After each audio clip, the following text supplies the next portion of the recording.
Hi, and welcome everyone to our weekly broadcast. We're here with John Iowanu and Anthony Bauza, real estate experts with Florida Closing and Escrow, and with BOW, brokers, opens, and tours worldwide. We're here to assist you with your title, closings, and real estate success. And we are mobile, digital, and paperless and wireless. We conduct closings in the office, curbside, and with clients from out of state and out of country via online notarization as needed. We have several languages, and we include legal services and marketing tools such as BOW and more. So today we're going to start with some updates. I'm going to defer to Anthony to tell us if there's any news pertaining to COVID. Yes, so there actually is quite a few new updates. So newly inaugurated President Biden got off to a quick start. He issued 17 executive orders his first day. Of those, one of them was an extension of the foreclosure and eviction moratorium. It was previously set to expire at the end of January. It was extended through January 31st by President Trump, and now it's been extended through at least March 31st. An additional executive order that was signed is a freeze on student loan payments.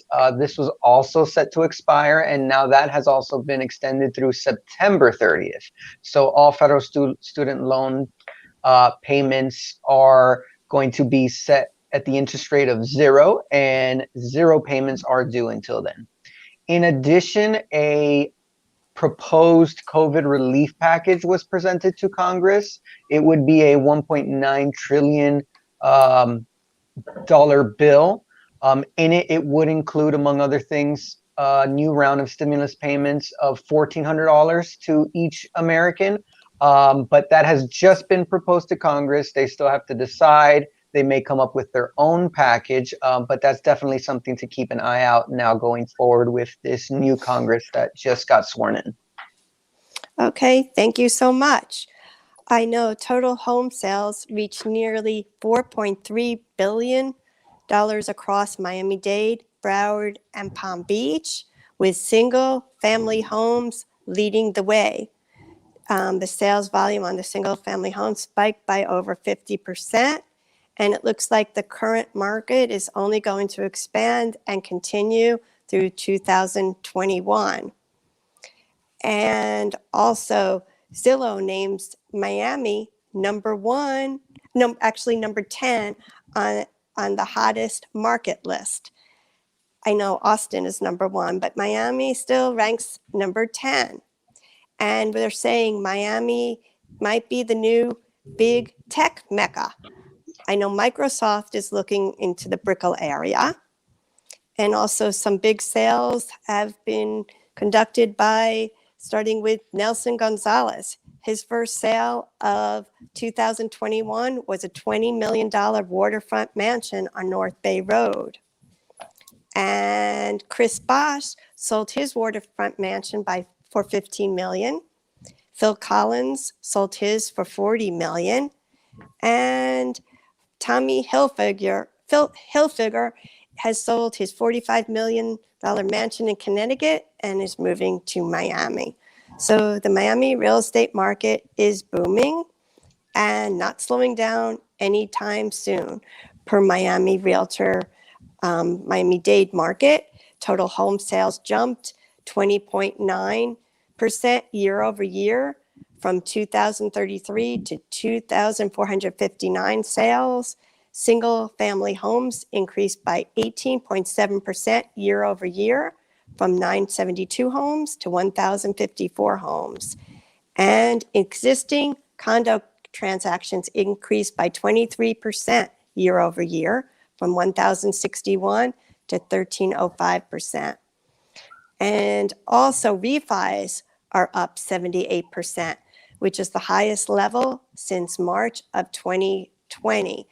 And that is also along with Many first home buyers have increased, and they're getting more home for their money. And also, it has been accelerated due to, as we've discussed, telecommuting, tax benefits, and the weather. Refis, in fact, account for close to 75% of new applications. The median price for a single-family home increased from $365,000 in 2019 to currently $450,000. So Miami is also being called the new Wall Street South. John, do you want to elaborate a little?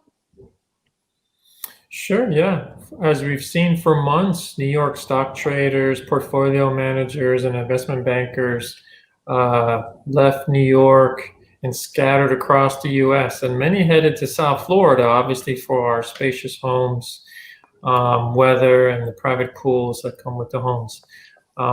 Now, as the vaccine rollout begins and the firms look forward toward a post-pandemic world, some employers realize that their employees don't want to return to their old lives in Manhattan high-rises. Florida offers bankers an outdoor lifestyle, access to wealthy clients, and a tax advantage over most other states. Miami isn't cheap, but it's still far cheaper per square foot than Manhattan. And over the years, the South Florida government and private business have tried more than once to expand our state's industry footprint beyond tourism. And Miami officials see this as a new way of doing so. Actually, Miami Mayor Francis Suarez hopes that the Miami Downtown Development Authority can increase the amount of incentive money available to finance and tech businesses moving into the urban core, and potentially raising grants from the current $150,000 per business to over $200,000. The Florida Department of Economic Opportunity predicts Florida will have 430,000 finance and insurance jobs by 2028, and projected a 13.2% jump in Florida jobs overall. So all of that is actually good news for Florida. Very good. And in addition, I know there's been a 50% increase from April to August year over year in mountain towns. So those are booming as well. People are looking for skiing in addition to sun and sailing. So the pandemic has actually caused big increases, especially in, as we said, Miami as being one of the towns that is booming. Our next question goes to Anthony. What do agents need to know? No, what do people need to know about relocating to Florida per Bloomberg News? So the combination of warm weather and no personal income tax definitely makes Florida one of the top places to relocate to. Traditionally, it's been just retirees, but lately, remote workers are thinking of relocating to Florida as well, that are nowhere near retirement, because if they have to work remotely, might as well do it on the beach. Florida is one of the few U.S. states with no state income tax. There's only 9 total. There are many other benefits for living in Florida. There's 2 homestead benefits. One is the benefit as a exemption for a portion of property taxes on your residence. The other is a constitutional protection against creditors attempting to levy or force a sale of your home. In order to take advantage of these benefits, you have to do something that's basically called establishing your domicile. There's no one way to do it, but there's various things that you can do in order to essentially prove that you are a Florida resident. So one of those things would be, for example, getting a Florida state driver's license, registering to vote in Florida. There's actually also a declaration of domicile that you could file within the county that you're in as well. And all of these will help to establish yourself as a resident of the state of Florida. In addition, there's also various tax breaks when you're moving, when you sell your primary home, there is an exemption for the sale of your primary residence. So as long as that residence has been your primary residence for at least 2 of the last 5 years, you may be qualified to exclude up to $250,000 of gain from your income. And if it's a married couple, you combine that for a total of $500,000. In addition, the state of Florida also does not have a state estate tax. So there's many incentives, there's many tax benefits, and it would be a wise decision in thinking of relocating to Florida and consulting a tax professional to help you, sort it out and get a financial plan and strategy for doing so. Very good. So there's a lot of good reasons why Florida. Thank you. Our next question goes to John. How to leverage your networks to increase leads and sales. And this is pertaining to realtors. Right. So obviously, every realtor knows referrals are the lifeblood of a successful business. Marketing by word of mouth in some industries is good, but in real estate, it's vital. The vast majority of agents have a referral network that they value, nurture, and rely on to provide a significant portion of their business. For agents, referrals can come from their networks, and some, if not all, can range from 50 to 80% of their sales. And some even say that they don't do any marketing, and basically all their business comes from referrals. So obviously this is an important aspect for agents. And where those referrals come from, or where can they come from? They can come from different agents in different areas. Let's say you work a South Florida area and you know a realtor up in Boca or something like that. You can work with agents that way and get referrals that way. Obviously, clients in the past that you've worked with, family members, friends, and community acquaintances are all great sources of referrals. So don't pass those up just when you're marketing thinking, oh, I got to go on Zillow or something. Tap these referral sources. They're great ways of increasing your business. There's different ways also of cultivating your networks. One is if you work for a large brokerage company, they have built-in networks of agents throughout the world. So I recommend contacting them and sending out some communications to them. Now is actually a good time to meet these people, because if you're unable to go to the conferences that they normally have, you can do the online conferences or Zoom meetings, and now you can meet a lot more people than you could have before. If you're not part of a large brokerage, that's okay too.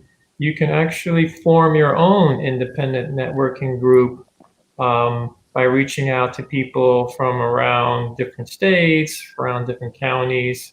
It's just recommended to keep in contact with these people by Zoom calls, text messages, or emails.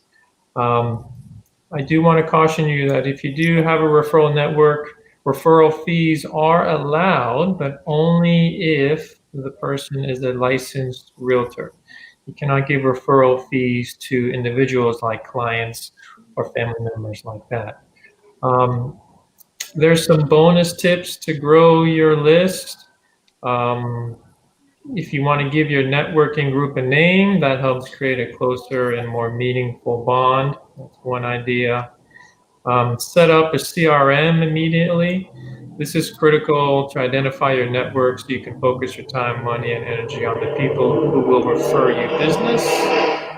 And when you participate in these referral groups, be authentic, be yourself.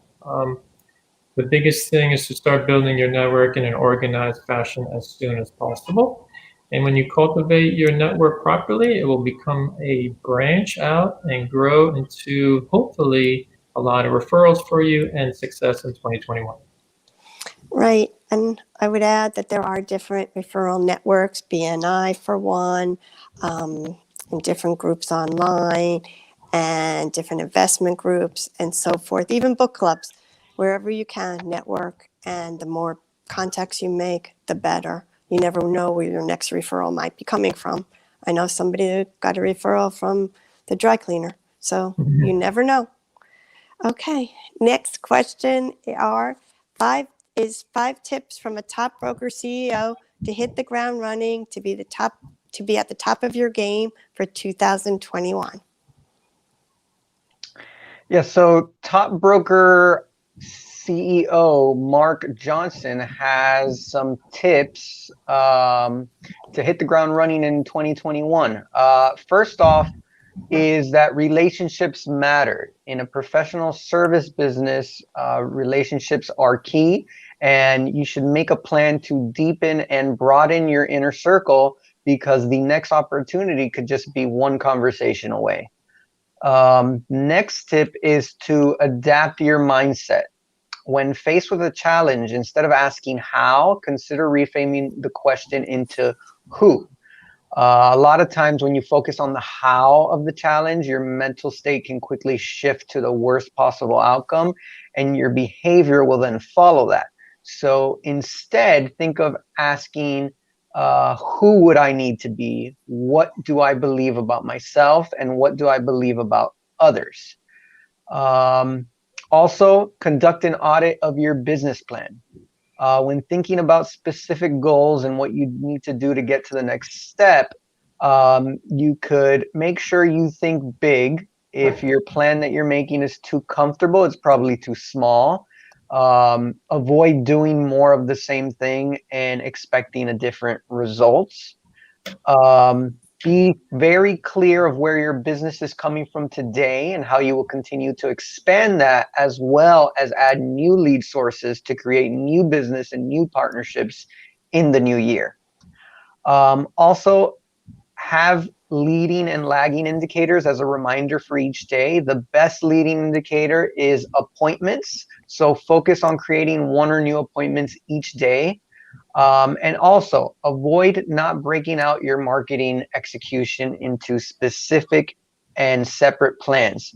So have different plans with the actions, the expected results, and the cost for each to keep your marketing moving.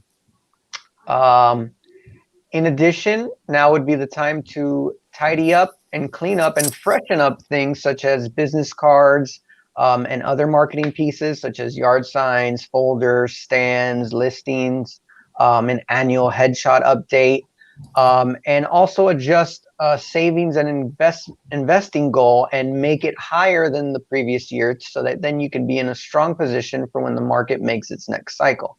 And lastly, do your homework. Don't rely on anecdotal evidence of what the market is doing. Do your homework for each area and be prepared. It's just one of the distinctions you can make as an agent, to be that, to add that extra value to your clients. Okay, good idea. And again, we also have digital business cards available for you with lead capture. And we have other tools such as the live broadcast for opens and tours. We also have VR, virtual staging, immersion tours, 3D tours, and tools to help you market to a targeted audience. So please contact me for details. In fact, we're going to do a live open next Wednesday at 5 p.m. for Southwest Ranches. So that will be fun to watch. And we will not be on site, but the agent will, along with some the listing agent, along with some guest agents. And if anyone wants to attend, I'll be posting the details for that. That leads us to the last question to John. They had the Consumer Electronics Show in Las Vegas. It was virtual this year. And what are 7 new tech products every agent should know? I know they had some fun things, from home recycling solutions to smart tubs to home recycling solutions and wearable joysticks, so you could be hands-free. And if you want to elaborate on some of the tools for homes going forward. Yeah, these consumer electronic shows are usually pretty fun to watch. most of it's for consumers, but the real estate industry can pick some of the items out and use it. One of the things was this is a funny one, a green light virus killer that you can install on the dashboard of your car. And basically, if you're driving around potential buyers, this mechanism can sense, viruses or something nasty coming from them. And so then it will bathe the car in a UV light and kind of kill those germs. So I don't know if the light's going to be visible. That'd be kind of funny if you're driving around and someone sneezes and then the car kind of lights up. But that's fun. That'll kind of keep you safe during these pandemic times. Like what I gave you, the UV hand device that you can decontaminate your keys and cell phone and so forth. They have those available too. Yeah, and I actually use that sometimes to use on the mask and whatnot. So they're good. They're good products, definitely. The next one is they're making drones smaller, lighter, with more powerful cameras. So consider investing in one of those if you want to get a really professional presentation of your listing. Like you mentioned, there's a stillness bath. These are called smart tubs. They can be quite expensive. So one idea is if you do have a seller that has one of these smart tubs, you definitely want to accentuate that on your listing, definitely take pictures of it and promote that. There's also 6E Wi-Fi coming out, especially now with all home networking done. Refrigerators, phones, televisions, doorbells, and even shower heads are all connecting to the network. So higher speed networks are coming out. So if your seller has that, make sure to promote that on the listing. As Cindy was saying, the wearable joystick is kind of funny too, but that's something that's coming out. There's also a Dragonfly Max laptop. It's very thin, very light. If you're a realtor on the go, definitely might want to consider upgrading your laptop. And then there's this in-home recycling center. It's kind of the size of a dishwasher, and you can scan the barcode of anything, and it'll tell you whether that you can put it in there or not, and whether it's recyclable. And then when you put it in there, it'll crush it, and then it'll let you know when it's full, and you can either drop it off somewhere or have someone pick it up. But all these are fun. All these are good futuristic kind of things that either you as a realtor or your clients can consider putting in their homes. And then, these are fun to do. Right. And I do know also of a company that is FDA approved, 100% organic, for a disinfectant that you can use on surfaces, your hands, and you can aerosolize or spray as needed. So it's good for homes, offices, schools, hotels, cars, or anything. So that just launched. So anyone interested in that, let me know. And again, it's good to be on top of your game with technology, from anything including digital listing appointments, etc. So stay on top of technology. You don't want to fall behind. And we can assist you as needed, again, with the live broadcast, simulcast opens and tours, the virtual realty, the virtual staging, the 3D, and other experts to assist you. So contact us as needed and tune in next week, Thursday at 2 o'clock for more updates, and also Wednesday, 5 p.m. at bowlive.net for the virtual tour and open. So thank you from Florida Closing and Escrow, floridaclosing.com. We hope to help you with your success in 2021. And most important, number one, stay safe and healthy. Thank you, and we look forward to hearing from you. If anyone wants to add anything else? All right, thank you all.